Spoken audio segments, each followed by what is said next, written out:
Ya, pemerintah terus melakukan antisipasi lonjakan kasus COVID-19 terutama pada masa libur Lebaran. Namun demikian perilaku abai masyarakat akan protokol kesehatan menjadi pekerjaan rumah pemerintah dalam mengantisipasi lonjakan kasus COVID-19. Lantas langkah apa lagi yang harus dilakukan pemerintah hingga bagaimana semestinya masyarakat menghadapi pandemi ini? Untuk membahasnya sudah terhubung melalui sambungan Zoom Ketua Bidang Perubahan Perilaku Satgas Penanganan COVID-19 Sony Hari Harmadi. Pak Sony, selamat sore. Selamat sore Mbak Patricia. Ya, semoga sehat selalu Pak Sony. Kita langsung saja, apakah larangan mudik dan pemeriksaan di posko penyekatan sudah efektif sejauh ini Pak Sony? Ya, menurut kami cukup efektif karena dilakukan secara gabungan oleh petugas di lapangan dan dilakukan random test swab antigen untuk mengetahui apakah para pemudik yang balik ini positif COVID atau tidak. Lalu kemudian juga yang paling penting adalah pemeriksaan dokumen. Kita tahu bahwa dalam 4 hari terakhir Mbak Patricia, itu kasus aktif kita naik nih. Jadi setelah turun terus-menerus turun dalam waktu 3 bulan, ternyata 4 hari terakhir kasus aktif kita naik. Dan kenaikan paling banyak itu terjadi di Sumatera. Oleh karenanya, arus balik dari Sumatera diperketat, ya kan? Arus balik dari Sumatera diperketat sehingga kita mencoba mencegah jangan sampai terjadi penyebaran COVID-19 dari mereka yang baru balik atau kembali dari Sumatera. Jadi memang kami terus-menerus melakukan upaya, tentunya didukung oleh TNI Polri dan Satgas daerah di lapangan untuk memastikan bahwa para pemudik itu bebas COVID-19, terutama dari daerah-daerah yang mengalami kecenderungan kenaikan kasus aktif. Sosialisasi terus dilakukan pastinya, tapi sudahkah masyarakat umum memahami pentingnya prokes serta penindakan apa yang bisa membuat efek jera dan juga langkah apa agar masyarakat memahami pentingnya protokol kesehatan, Pak Sony? Ya, jadi memang yang kami dorong nih bukan cuma pengetahuan, tetapi memotivasi masyarakat dengan komunikasi risiko tentang risiko apa kalau mereka melakukan pengabaian terhadap protokol kesehatan. Kami juga meminta agar Satgas daerah secara ketat melakukan pengawasan. Pihak Polri seperti Polda Metro Jaya bahkan menambah waktu untuk operasi ketupat hingga tanggal 24 Mei besok untuk memastikan bahwa para pemudik mematuhi protokol kesehatan. Lalu kemudian juga sesuai dengan arahan Bapak Presiden, kita mencoba terus mendorong efektivitas dari pelaksanaan PPKM Mikro. Jadi PPKM Mikro diperkuat karena di level komunitas ini dilakukan fungsi pencegahan, edukasi secara terus-menerus, karena memang dalam 1 bulan terakhir terjadi penurunan kepatuhan terhadap protokol kesehatan.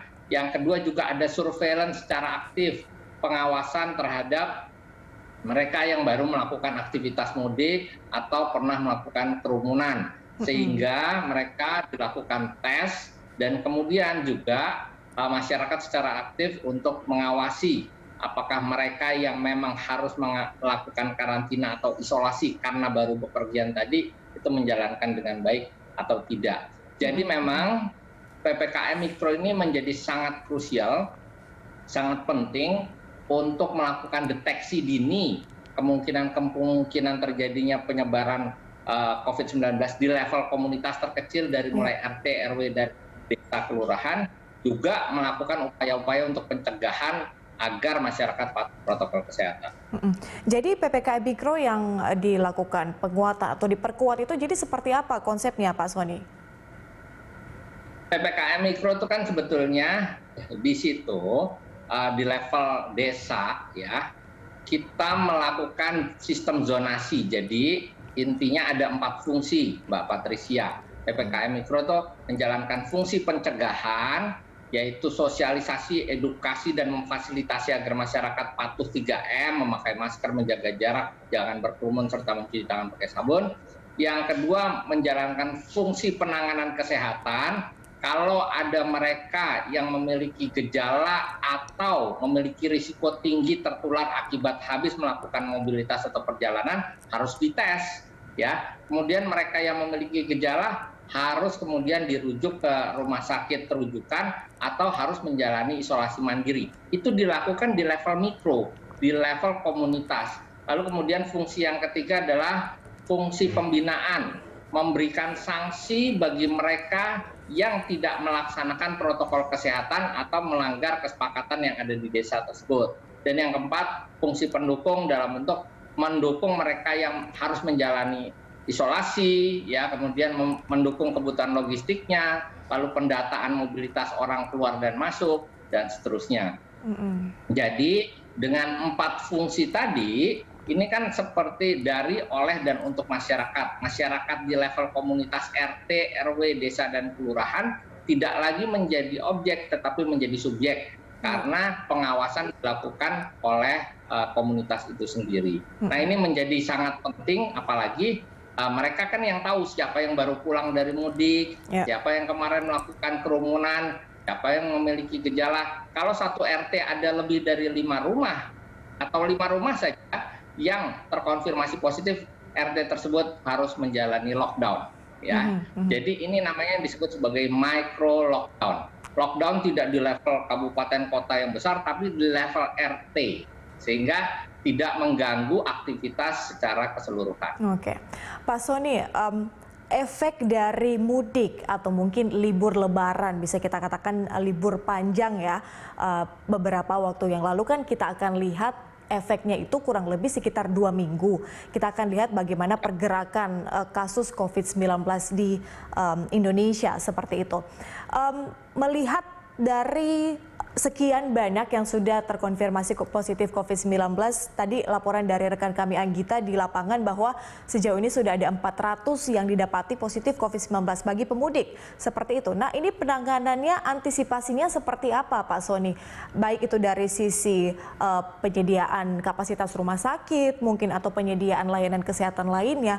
Kalau di Jakarta mungkin ada Wisma Atlet, tapi bagaimana dengan daerah-daerah yang lain? Ya, Mbak Patricia, jadi gini, sebetulnya kami agak kaget juga nih, karena ternyata peningkatan kasus itu sudah mulai terjadi 4 hari terakhir seperti yang tadi saya jelaskan.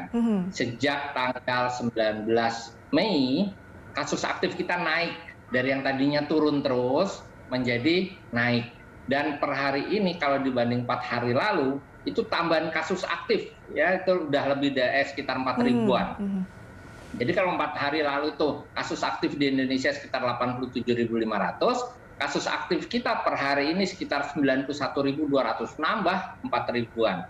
Nah, ini sebetulnya lebih cepat dari perkiraan kami yang dalam 1 sampai 2 minggu tadi. Tetapi kami sudah berkoordinasi dengan Satgas daerah juga untuk menyiapkan langkah-langkah strategis, termasuk penyiapan kapasitas rumah sakit rujukan. Memang betul bahwa kalau di Jakarta kita punya Wisma Atlet ya yang cukup besar, tapi di daerah juga sudah disiapkan. Jadi ada skenario pada saat bed occupancy ratio itu di bawah 50%, maka skenario normal yang dijalankan. Artinya ruang perawatan isolasi pasien COVID yang sekarang sudah ada itu yang tetap digunakan. Tapi begitu antara 50 sampai 70% ya keterisian ruang isolasi di rumah sakit rujukan, maka harus ada skenario penambahan atau mengkonversi ruang perawatan yang non-COVID menjadi COVID-19. Tetapi begitu meningkat di atas 80%, harusnya skenario-nya adalah membangun atau menyiapkan rumah sakit lapangan. Jadi skenario ini sudah disiapkan oleh masing-masing Satgas daerah dan kami terus berkoordinasi, setiap minggu kami koordinasi dengan teman-teman di Satgas daerah. Baik. Untuk menilai dan mengetahui sejauh mana kesiapan mereka di dalam menghadapi kemungkinan adanya lonjakan kasus akibat mudik kemarin. Oke, ternyata lonjakan kasus tidak perlu menunggu 1-2 minggu ya Pak Sony ya. Beberapa hari terakhir juga sudah terlihat peningkatan jumlah kasus COVID-19. Ya. Baik, terima kasih Pak Sony. Kita harapkan skenario tadi dapat berjalan dengan efektif. Terima kasih sudah bergabung bersama kami di Prime Time.